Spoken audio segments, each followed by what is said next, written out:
બનાસકાંઠાની હવે જે વાત કરીએ, બનાસકાંઠામાં જ્યાં ગૌના મૃત્યુ થતાં હવે ગૌપ્રેમીઓમાં પણ રોષ જોવા મળી રહ્યો છે।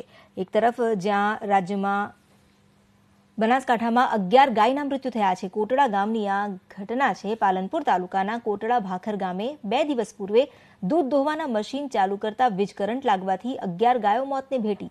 ગાયો દોહતી વખતે મશીનમાં થયેલા શોર્ટ સર્કિટથી લોખંડની જાળીમાં કરંટ ઉતર્યો હતો, જ્યાં પશુપાલકના પગમાં પગરખા હોવાથી તેઓ તો બચી ગયા, પણ 11 ગાયને ગરદનના ભાગેથી કરંટ શરીરમાં પ્રવેશતા ગાયો તરફડીને મોતને ભેટી। 11 ગાયના મૃત્યુથી પશુપાલકોને લાખો રૂપિયાનું નુકસાન થયું છે। આંચળમાંથી દૂધ કાઢવાના મશીનની મોટરમાં ખરાબી સર્જાઈ હતી, તેનું આખું મિકેનિઝમ બગડ્યું હતું। વાયર શોર્ટ થવાથી મશીન પર કરંટ આવ્યો અને જે એંગલ પર મશીન મૂક્યું હતું તેમાંથી કરંટ આગળ વધી ગાયો જ્યાં બાંધી હતી તે તમામ જાળીમાં પ્રસરી ગયો।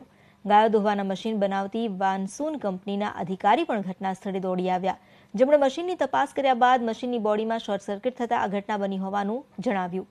હાલ પશુપાલકે મશીન બનાવતી કંપની સામે ફરિયાદ નોંધાવી છે। 4 ગાયનો વીમો હોવાથી વીમા કંપની તરફથી વળતર ચૂકવાશે તો તાલુકા પંચાયતના સ્વસહાય ભંડોળમાંથી ખેડૂતને પૈસા ચૂકવવાની પણ દરખાસ્ત કરાશે।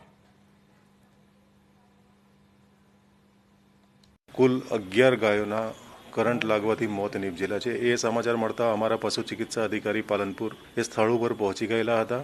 આ ગાયોના મૃત્યુ કરંટ લાગવાથી થયેલા છે અને એ તબેલામાં કરંટ ઉતર્યો એ અનુસંધાને આ ગાયોના મૃત્યુ થયા અને 11 પશુઓના મોત થયા છે। એમ ગાય દોने गए, मशीन चालू किया, मिल्क मशीन चालू किया और 11, 12, 13 गाय मतलब दोई थी, दूसरी बाकी थी और ये मशीन से वानसून कंपनी का मशीन था, मशीन से शॉर्ट हुआ। लाइट बंद करने के तरत गाय हमारी 11 गाय मर गई सर।